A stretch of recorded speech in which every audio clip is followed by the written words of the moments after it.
All right, good morning, everyone, and thank you for joining us. Welcome to today's Power Hour presented by Advantage Route Systems. Today we have Janelle and Mark, and they are going to be walking us through equipment management. Please feel free to type your questions in the chat box, and we'll try to review and answer them throughout the session. And please be advised that we're recording this, so if there's anything that you missed, we'll be sending it out either this afternoon or early next week. So thanks again for being here, and without further ado, I turn it over to Janelle and Mark. Morning, everyone.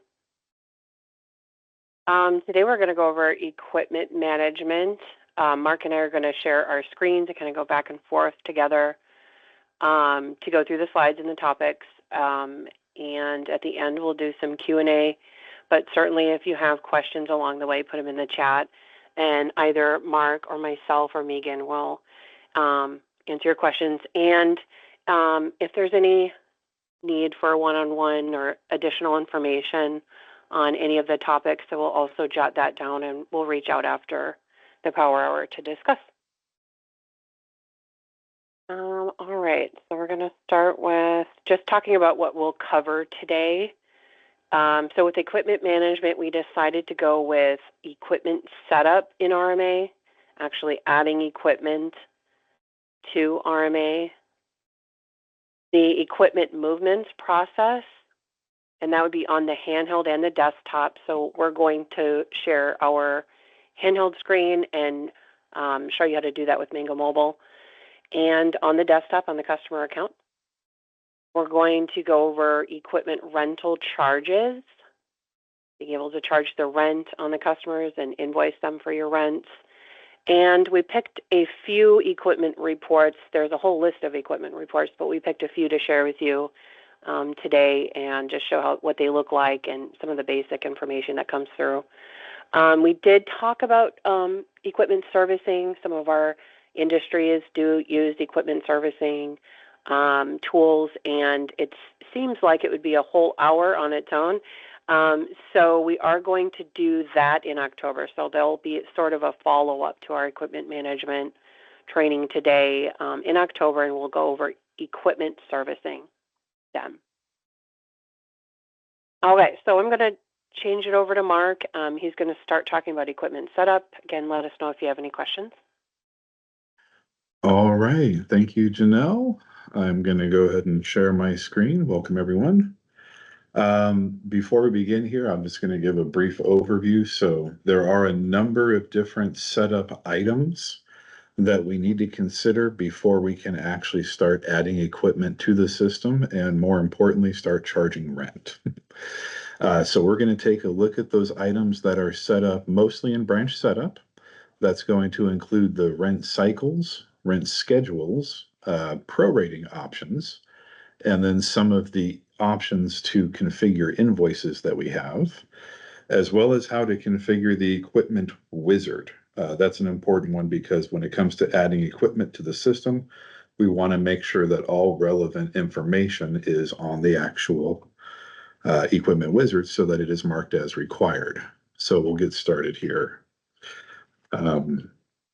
If we go under File Branch Setup, you will see that we have an entire equipment tab. Now, before we can really start charging rent, we're going to dig into some of these options here. The first important one to consider is the rent cycles. There are two different ways to bill rent in RMA.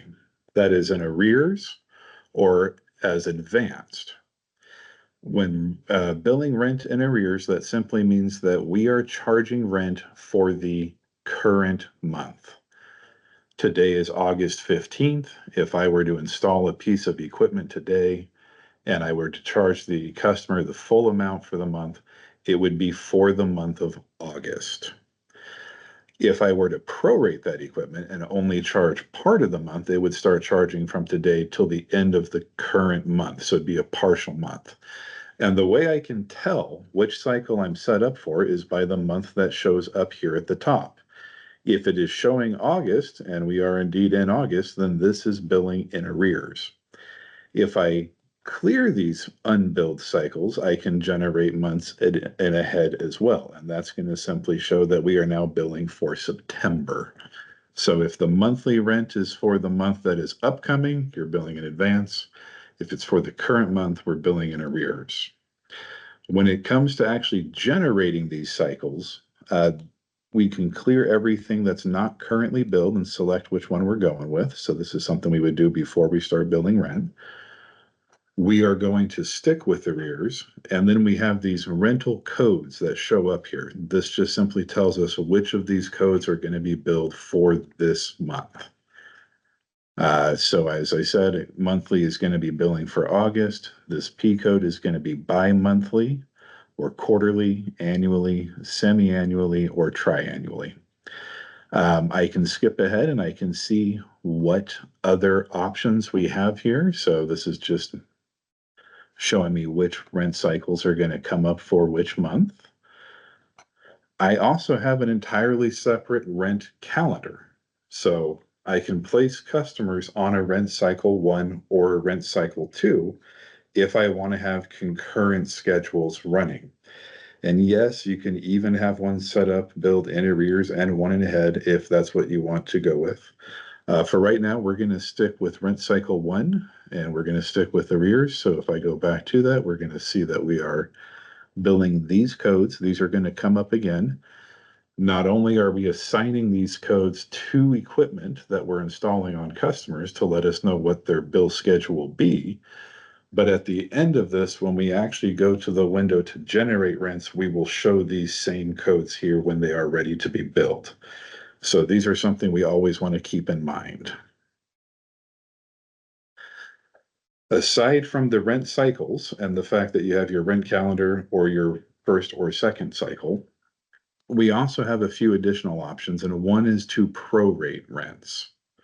Prorating rent is something that has been a source of confusion in the past for some people. All it means is that we are going to bill you for the percentage of the month that you're currently using, if it's billed in arrears, or if billing in advance, we're going to bill you for the full upcoming month and the additional percentage of the remaining month. If I choose not to prorate rent, then we are always billing the full amount. So if I have a customer whose rental fee is $10 a month, I install it on the 15th.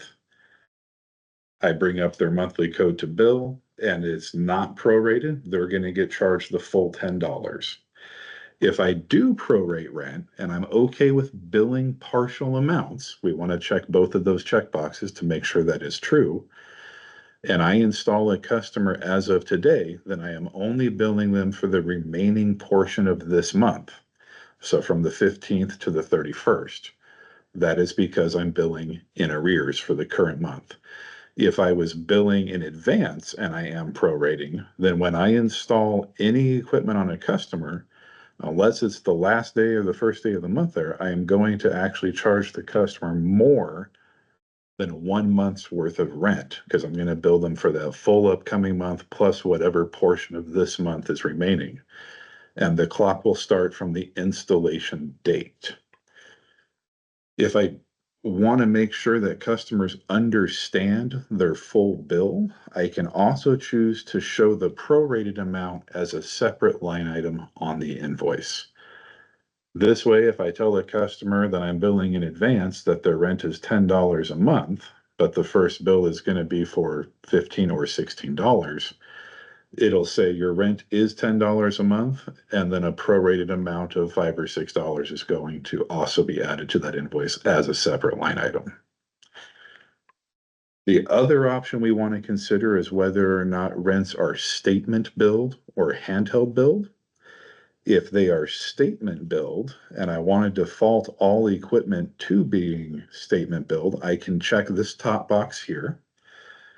This simply means that I am going to be the one who's going to run the rental charges on a monthly basis on the desktop, generate all of the invoices, and then post them to the account in order to charge rents.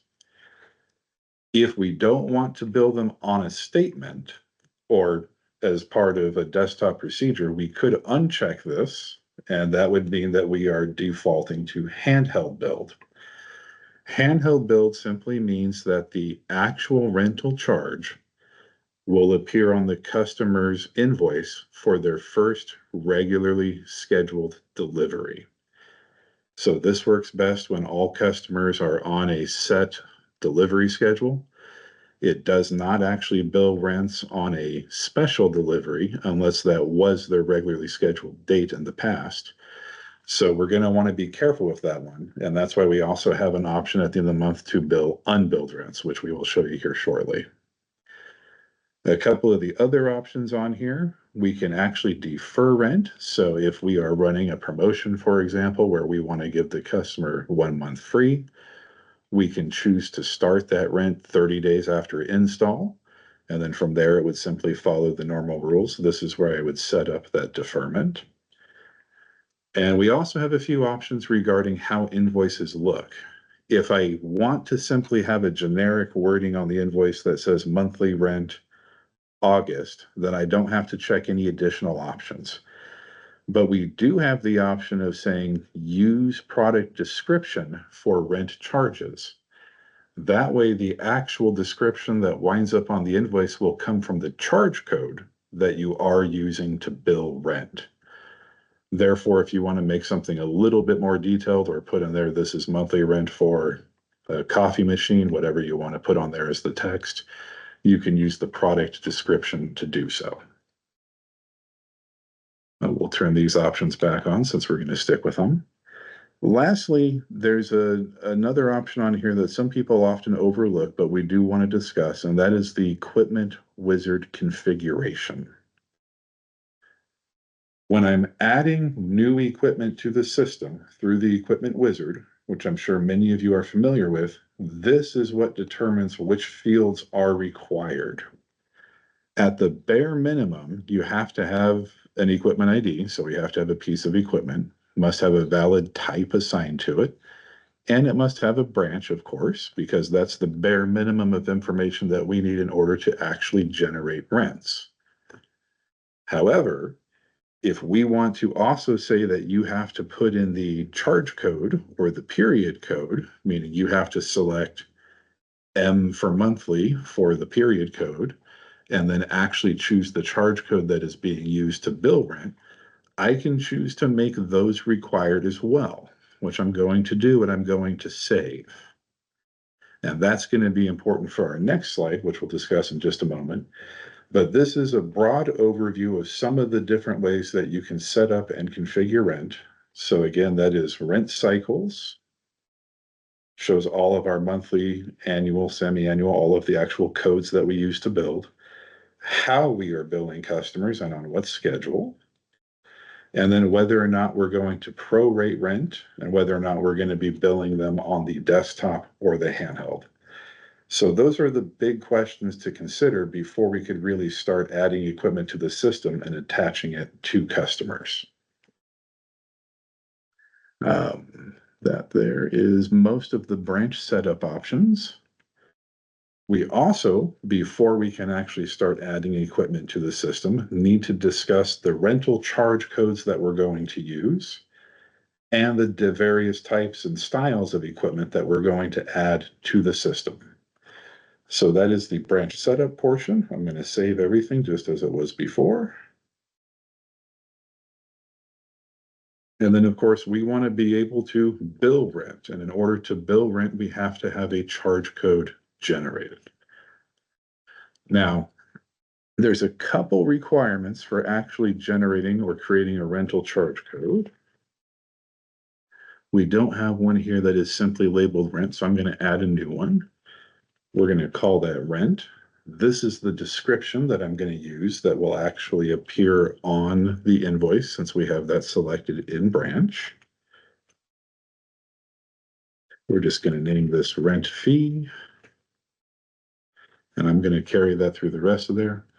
The pricing, of course, I'm going to simply set to, let's say, $10 a month for this particular charge code. Oops. It would help if I could type this morning. We do, of course, have to make this a handheld product if we are going to be billing rents on the handheld. And if we have any product group codes set up, we got to make sure that we include that as well so that the charge code is available on the handheld. And most importantly, a rental charge code must be set to a product class of 4. If not, this will not show up to select on the Equipment Wizard or on the equipment setup pages for me to select in order to bill rent. So this is the most important part to make sure that this will work as intended. And then, of course, I have to select a general ledger account. We're just going to go ahead and say, why not? Once I've set this up and I save this, it's going to ask if I want to add that to advanced pricing. I'm going to click no. And automatically, because this is a class 4 item, we set it to non-inventory. This way, you don't have to worry about anything extra showing up under your inventory reports because this is a non-inventory item. It only exists to charge rent. And I can set up as many rental codes as I want. I could have one for every type of equipment if I want to be more detailed on invoices. We recommend that customers usually keep it as simple as possible just because simplicity is always easier to work with. And I can always change the rental cost when I'm setting up equipment itself. So even though the default price is $10, it is not locked into $10 for that particular charge code. I could always change it. Next, we're going to go ahead and consider the types of equipment that we're going to add into the system. So I have my master list where I can view all equipment that's already been set up, but my type list is going to be just as important. This shows every single type of equipment that I have available. It doesn't matter if rent is being billed or not. We still want to make sure that's in the system if it's going to exist at the customer's residence. So even items that we are not billing for. If I want to add a generic one, that is fine. If I want to add more detail, that is also fine. I'm going to go ahead and add an equipment type of 007. This is going to be a coffee machine.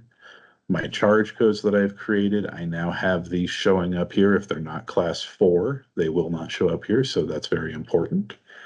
And my default product class will also be 4. I have some other options here that are kind of industry specific. So whether or not we're using this as a remote monitor or as a tank or as a cylinder, anybody outside of the propane industry, these are not going to be as important. I can also choose to link this to an equipment style or manufacturer code. I'm going to leave this one fairly basic for now. And then we're going to move over and take a look at the equipment styles. These are just generic codes to help give you more information. I do recommend that they show up because these will show on the handheld. So if this is useful information for drivers to have, we absolutely want them to have that information. Round, above ground, doesn't matter what we put on here. It's just an easier way to make sure that when the driver goes to actually grab a piece of equipment from the warehouse, that we don't have simply the manufacturer listed, we have something specific that pertains to the equipment that we're going to use. Okay, so that is most of our setup items there. So that covers the branch setup of the how and why we're going to bill rent, the charge codes that we need to set up, and then the type and styles that we need to have added to the system. Once we've considered all of these options, we can now actually finally start adding equipment into the system in order to use. The two easiest ways to do that are through the Equipment Wizard, or we can simply import equipment. The Equipment Wizard, we simply go to Lists, Wizard, Equipment Setup. I'm going to be able to type in whichever user or equipment ID that I want to actually use. For this one, we're simply going to go 5A. And then these bold items here are those 3 main required ones. We're going to go ahead and say coffee machine. But I did make style required. We're going to assign this to a branch. I can add a model number here if I choose, or manufacturer code. When I hit next, it's going to ask me for a little bit more. First and foremost, If I'm actually wanting to track manufacturer warranties, we can go ahead and add more information here as far as the date that it was purchased, when that warranty expires, and what the original purchase cost of the item was. If this is customer-owned equipment, I can also designate that information here. So with customer-owned equipment, we do not charge rent, but we may still need to keep track of that in the system for servicing purposes. That's where I would set this up. And then purchase cost, description, residual value. These are if I want to track depreciation. So if I paid $100 for a piece of equipment, and that's going to be depreciated over a 24-month period, every month it will actually update in here and tell me what the residual value of that piece of equipment is. These are just additional comments that you're able to enter. These will show up on the pieces of equipment in the system here. These are internal usage. And then lastly, where does this equipment exist? If it's just a brand new piece of equipment, we're going to put that in the warehouse. I can simply select warehouse. If it's already installed on a customer, I can install it on a customer, and it will require an account number as well as an install date. I'm going to say this exists on the warehouse. Next, I need to choose a period code. I'm going to go with monthly. These are, of course, those rental codes that we saw in branch setup. And because I have the rent charge code already in there, that's going to put the period rate of $10 in there, but I can choose to override that if I feel like it. And then we are defaulting to statement build because that was the option we selected in branch setup. If I want to build this on the handheld, I can uncheck this here. When I'm all done with this information, I can hit save. Assuming I did not miss any fields, it will just save the equipment. It's not going to continue asking me. Or I could have hit the save and add symbol if I have more equipment to add. I can now see under the equipment master list that that is now a valid piece of equipment in the system. It is not currently installed, but everything that I specified was now added correctly. If I am purchasing a rather large batch of equipment, and that equipment all has serial numbers and everything already on it, it might be much faster for me to import that equipment. So the other option to get equipment into the system quickly is to go to File, Import. I would select Equipment, and you can tell I already have a few different spreadsheets in my root folder. If I need to create the import template, I would simply click the button. It would ask me where I'm going to save that. We always just want to save that in the root folder, of course. Since it's there, it's going to ask if I want to replace it. And then if I actually go to my root folder, I will be able to see that spreadsheet.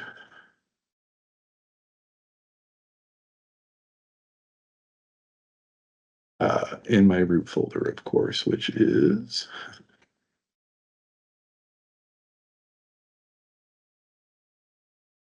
where's my pen?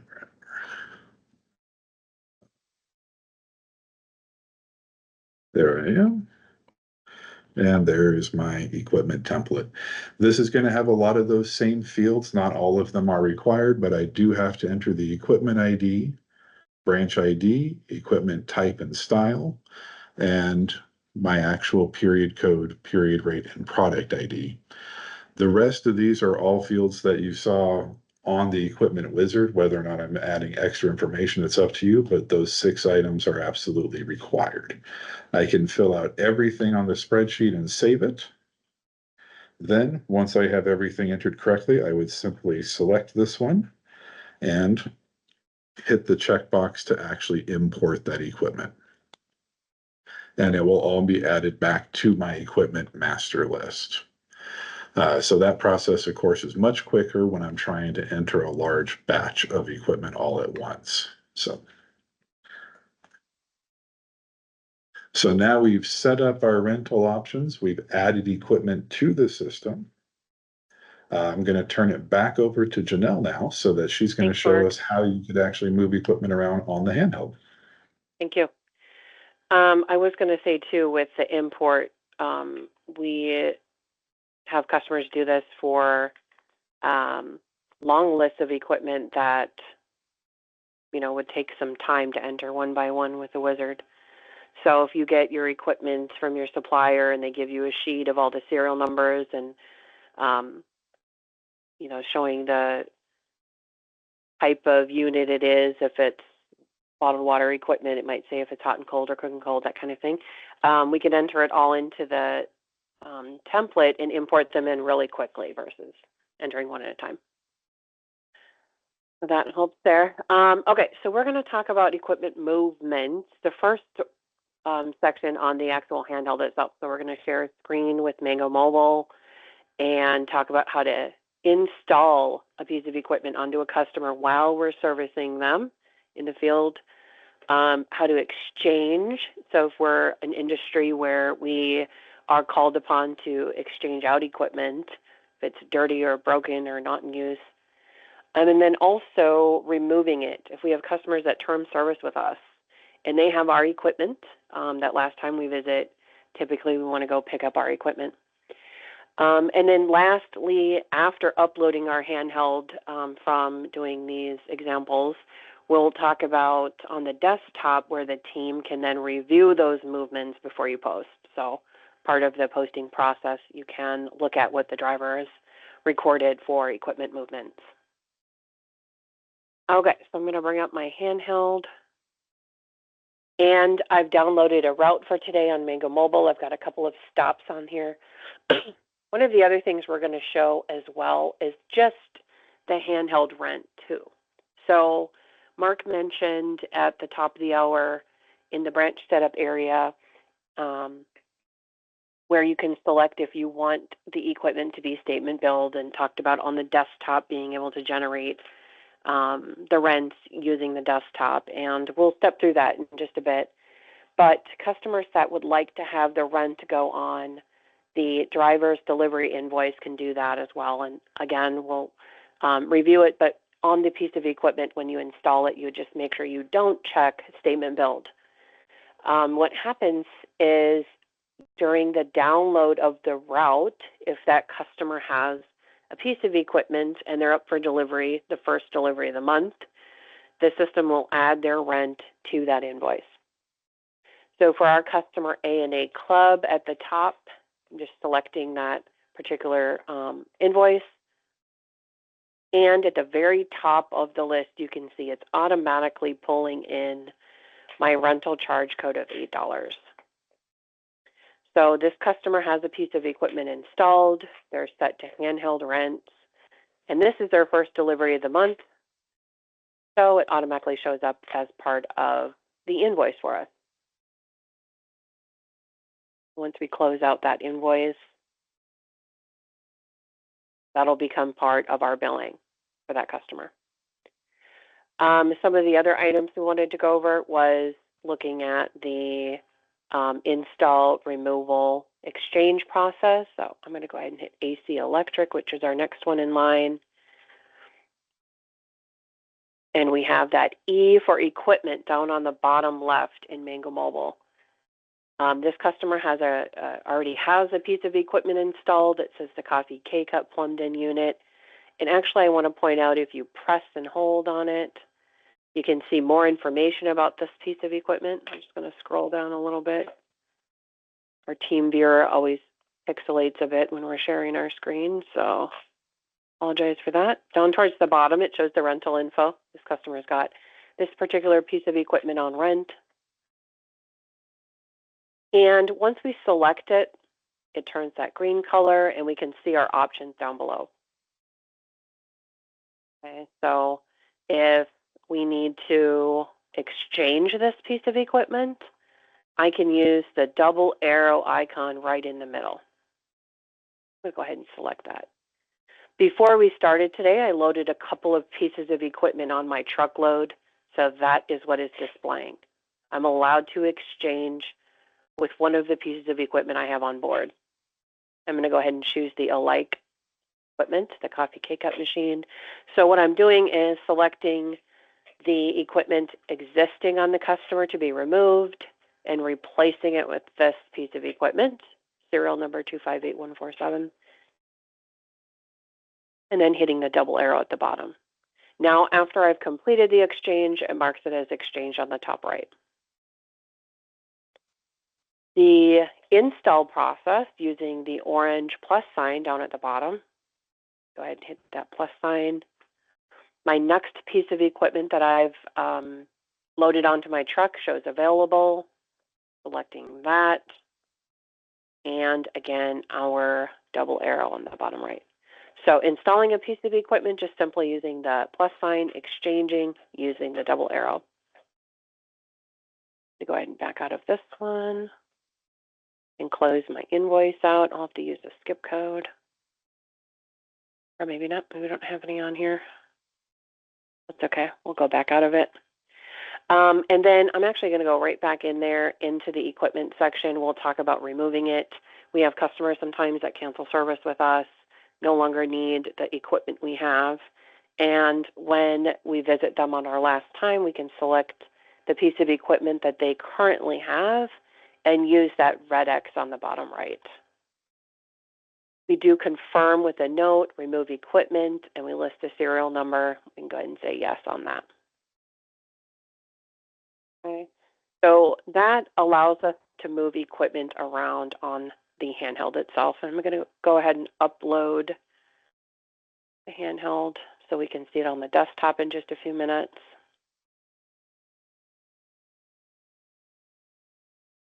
Upload my transactions from today. And upload complete. Okay, so now we'll go back to our desktop. And into our route manager. I'm going to minimize this here. Onto what we want to show you after we have uploaded our route under the modules area into equipment processing and straight across to equipment transfer. During the afternoon upload process, we do get those reports from the driver after they've completed their deliveries. And that should also show that there's been some equipment movements done. But in order to confirm those or just review if we need to make any changes before posting, we can go to equipment processing, equipment transfer, and we can find those movements. I'm going to go ahead and hit the browse button here. We can find those movements in the equipment transfer area. So if we need to make a change, we can add a charge code, a rent fee to this piece of equipment. We can delete it if it was an error. But you can review those equipment movements from the handheld on the equipment transfer screen. And once you post, it's just like a pending invoice. These no longer show in the equipment transfer screen. Okay. So I'm going to back out of there and go back to our power hour. I also want to talk about equipment movements on the desktop. So similar to the handheld movements, if we need to do that on the desktop, not the handheld, we'll go to the customer's account. Let me get my customer back up here, A+ Machining, and we are on the equipment tab. So the customer information screen, equipment tab. I'm using my pencil on the right-hand side to get in modify mode and just double clicking on my piece of equipment if we need to open it up. I do want to talk about a few things here. Once we open that piece of equipment up, we can see all of those tabs that Mark pointed out after installing a piece of equipment. So I'm going to go over to the rents tab right here. I know we're going to talk about this today, but if we look at the rents tab, that shows our statement build option, what period they're on, the rental code, and the rate. And so if someone does call in or we decide to change their rent, maybe they rented it for a few years and you want to lower their rental amount, or maybe you want to change it to owned and shut off their rent completely. So if you go onto that rents tab, you can use the pencil to modify. Otherwise, on the equipment tab, we have our smaller toolbar on the right. I'm going to hover over our buttons a bit. The double arrow is an exchange. The plus sign is to add or install. Trying to get it to hover. The trash can is to delete or remove the piece of equipment. And again, the pencil would modify the piece of equipment. So first I'm going to select the double arrow, and just like on the handheld, we have a choice on swapping out with another piece of equipment. So I'm going to choose something else that's in the warehouse and hit my tab key to pop over. And with an exchange, typically we're leaving the same frequency, the same rent code, the same rent that was on there. All we're doing is swapping out an even exchange. It's just another piece of equipment. It's just new. So once we do the exchange process, we can just hit save and the blue check mark. You have a message field too if you need to. Blue check mark. So all that does is put my old piece of equipment back into the warehouse if we need to clean and repair it, get it out on another customer. That replaces it with the new serial number. So I can just hit save once I'm done. I do want to point out that also makes a note in the contacts tab for us, just showing the movements on the piece of equipment. Going back into our piece of equipment, we can also use the plus sign to install a piece of equipment. Again, choosing any piece of equipment that's in your warehouse, but going by what serial number you have that we've left at the customer, we can select the equipment ID or just type it in and then hit tab. We want to choose the frequency. In this case, I'm going to use the drop down. And let's do annual August. That would be letter H on our frequency. And then Mark added our rent fee, but we also have another one too. So depending on how many rent fees codes you have, make sure you choose the right one. And if you need to, you can override that rental amount. When we install, we need to hit the save and then tell the system when to start their rent. So today's date is filling in both of those fields, the install date and the start rent. With start rent, we always want to start it at the beginning of the month. So I'm going to go ahead and click August 1st since we did annual August in our blue check mark. And you do have some fields here. You can fill in the location of the piece of equipment. I'm going to go ahead and put kitchen in there. And you can put a message in there as well.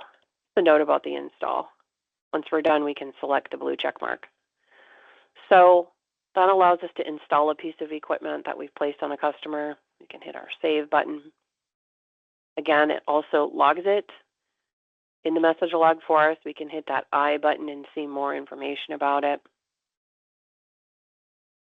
And then finally, if we need to remove a piece of equipment, if the customer terms with us, just like we mentioned on the handheld, we simply select a piece of equipment that was removed and use the trash can icon. Today's date is filling in under date to be used, and we have a comment. We can say moving or whatever we need to do on why we had to pick it up. And using our blue check mark, that will remove the piece of equipment, and we can hit save. Okay, so that, again, allows us to move equipment around on the desktop.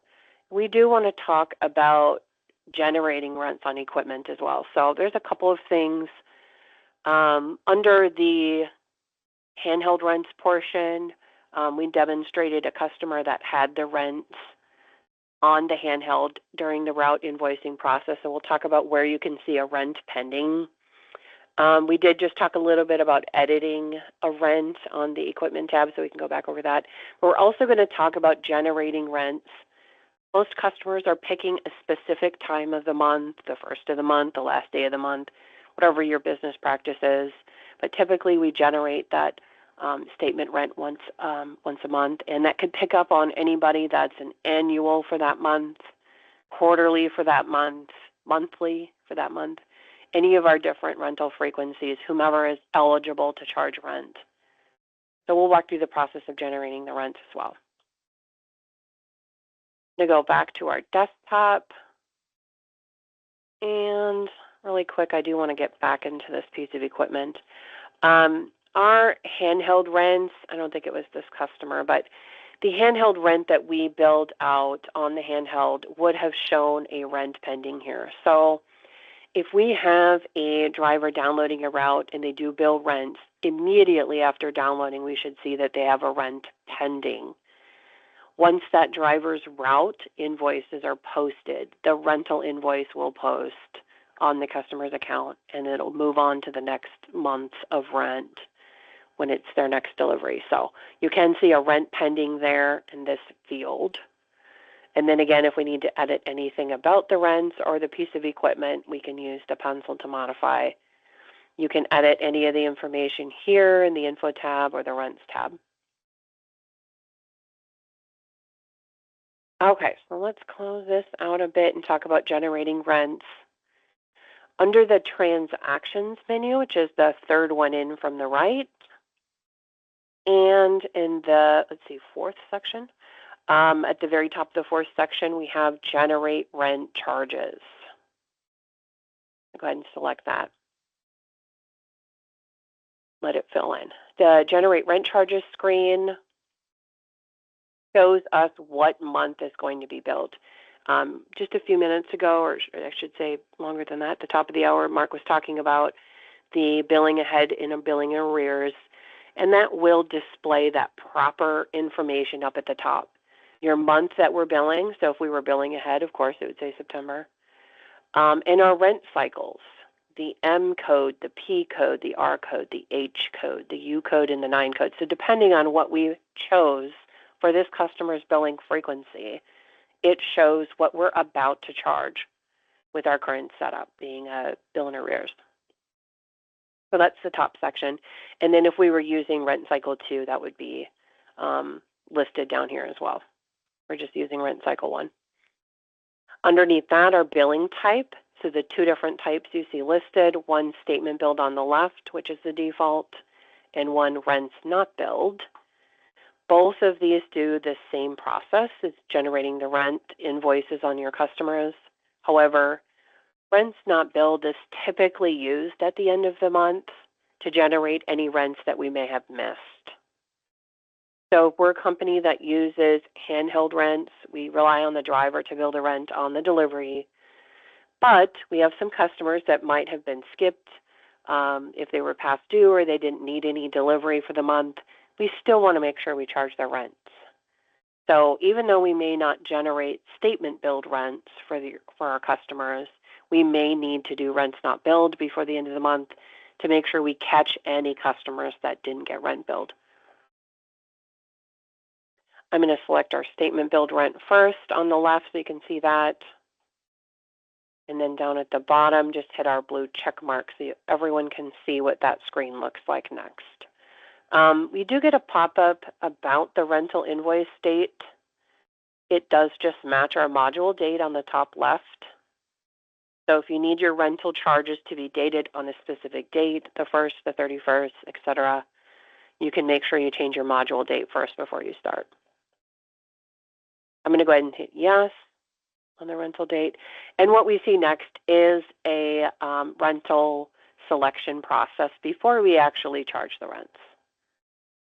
So under equipment rent billing, we're showing all of our customers that have installed equipment for the month of August and what their rate is. You can see that all the way across, what type of equipment they have. And it's automatically set to yes. If you happen to see a customer that maybe we shouldn't have had in our list, we were supposed to give them a month free, maybe they quit and we forgot to remove the equipment, we can go ahead and hit no this time around, and once we select our blue check mark, it will skip over them. It does still leave their equipment set to that rent on their account, so if you need to make a change there, you can go back in. But for the Generate Rents screen, it'll let us change it to no and skip over them. You can see at the bottom, we've got a total item count. So this is the number of pieces of equipment, and then our rental total off to the right. So this is a good way to verify month to month that our rental is about right. We have monthly rents on everybody or quarterly. Usually it's right around the same, maybe a little bit more, a little bit less, depending on if we gained or lost any customers. Okay, I'm going to go back in this screen again and select the rents not billed. So again, same process, but if we as a company do any type of alternate rent billing like the handheld rents, and we'd like to just run rents not billed. Once we select rents not billed in the blue check mark and proceed through with the module date, it gives us a list of customers that we have not billed rent for this month, even though they had a piece of equipment installed and rental set up. So it's kind of a catch-all for us to make sure we get our rental income. Once we're ready, we can select our blue check mark. You'll get a report pop-up just showing you how many rents are going to bill out. Go ahead and save mine to my desktop. And that will generate the rents for us.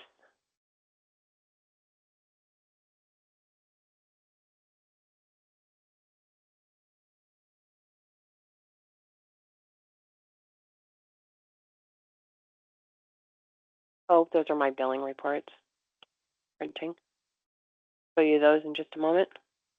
And then we are prompted to proceed with our generate rents. A couple of things to point out. At this point, if you feel like you've chosen the wrong month, you haven't changed your module date, something is wrong. You obviously can say no and go get yourself ready and come back in and generate. You also have a delete pending rents option too. So even if we say yes and proceed through, if you take a look at your rental invoices, you feel like something's incorrect, you certainly can delete pending rents before you post as well. I'm going to go ahead and say yes to proceed. It goes pretty quick. Once it's done, we say generate process is complete. And it just closes out.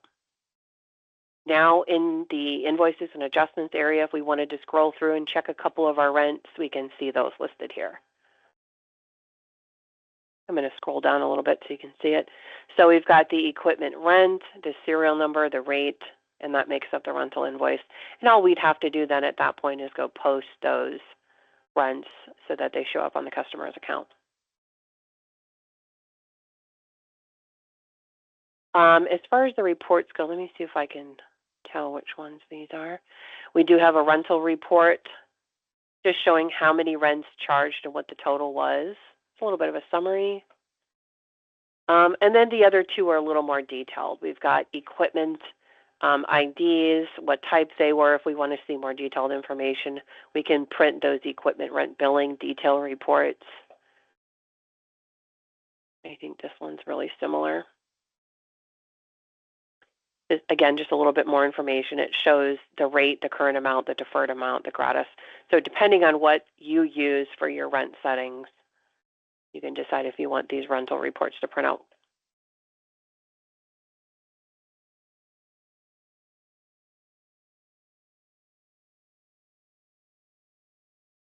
See if I can get back to my list there. Okay, so we talked about the equipment rental charges. I go next slide. We do want to point out a few of our equipment reports. And I know I talked at the beginning of the hour about how many different reports there is. I did just choose a few select ones just so we give you some basics on reports. And then if you or your team needs specific equipment reports, just let us know. We'll try to find what you need in there.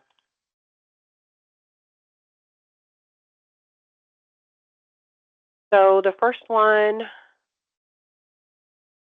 you go back down here. So our reports are under the report menu, the fourth one in, the equipment section.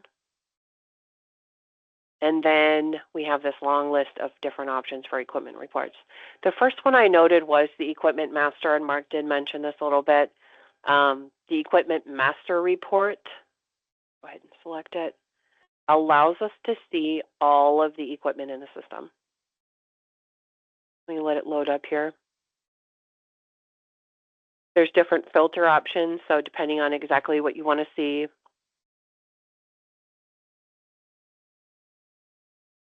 You can do by from and to on the equipment ID, your install date. You want to go by that. The equipment type, so maybe you're just wanting to look at your K-Cup machines only. The rental charge code. If we only want to see those under RENT, maybe your major account flags. Your account number field is on there, first install date, style, and a manufacturer. And then on the right-hand side, you have some options too if you only want to see a short list, if you want to include your uninstalled equipment, or for those of us that use propane tanks with a monitor, only include equipment that's monitored. So you have some sort options and filters there, and then you can choose how you want to view or see the master report. This is also a good one to export to Excel if you have Excel in your server. Really easy to navigate through Excel. We are previewing it here. The Equipment Master, again, is all of your equipment based on our filters and options. I'm going to page through a little bit. Basically shows you everything. The other one I chose was the equipment movement. So we just talked about the handheld movements, desktop movements. We go back into our equipment reports menu. So the movement report would allow us to view what has moved around, if that makes sense.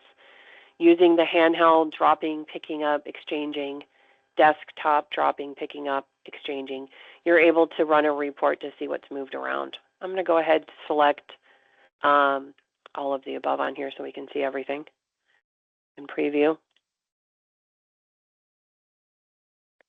So it's listed what is in the warehouse, what's been moved to the warehouse, what's been installed on customers, and by date. I've got the 1st, the 15th. I go on to the next page. Some more installed on the 14th, and then those that have been picked up with the date.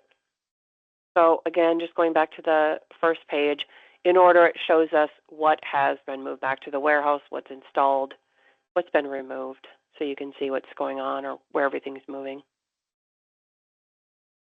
I close that one out. And then the last one was our location, just seeing where all of our equipment is. Under the reports menu, under equipment, and then this one's about halfway down, equipment location report. Let this load up.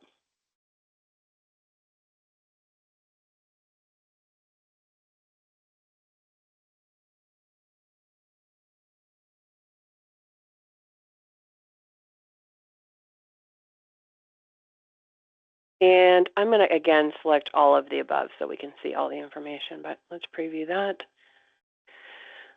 This shows us where everything is living at the moment. So every piece of equipment that's in our warehouse, these are ones that Mark and I have entered over the last couple of days. And as we've demonstrated today and removed and added, installed, you can see which ones live in the warehouse right now, which are installed on customers. And we do have a couple of other locations. It could be in transit, could be on the truck. That would show as well on this location. So warehouse, on truck, installed. We do have some tools to put equipment in suspense and use the service and received and write off. So these would be our locations, and the report would tell us where those pieces of equipment are. Okay, so I'm going to close out of that. I don't think we had anything in the chat, bringing us back to our last slide here. And I just want to take the next few minutes. I know it's about 12, but we'll take the next few minutes to see if anybody has any questions and do some Q&A. Go ahead and type in the chat if you have any questions, or do the raise hand at the top of your screen.